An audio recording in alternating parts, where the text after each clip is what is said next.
De knape schuifvoertrailer kan optioneel worden uitgerust met 1 of 2 liftassen. De liftas kan op diverse manieren worden bediend. Zorg dat de trailer voeding heeft door middel van de ABS-stekker.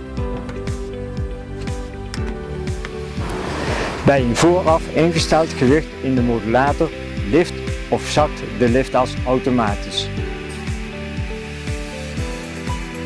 Doorgaans wordt er gekozen voor een liftas op de eerste as voor situaties waar meer tractie en een betere verdeling van het gewicht is gewenst.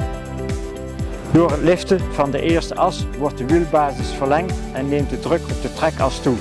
Het wegrijden vanuit stilstand wordt hierdoor gemakkelijker.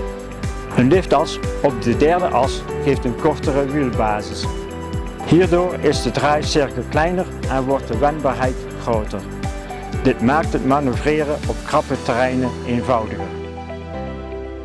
Afhankelijk van de gekozen optie kan de liftas ook manueel bediend worden.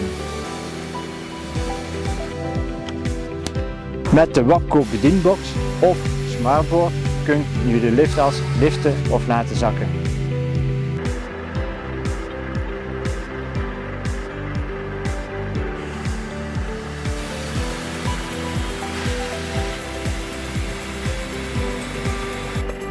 De liftas kan ook bediend worden vanuit de cabine. Middels een knop in de cabine kun je de liftas laten zakken of liften. Indien de truck niet is uitgerust met een elektrische knop, kan de liftas met een rempedaal bediend worden. Zorg dat de truck stationair draait. Trap binnen 10 seconden 3 keer krachtig het rempedaal in.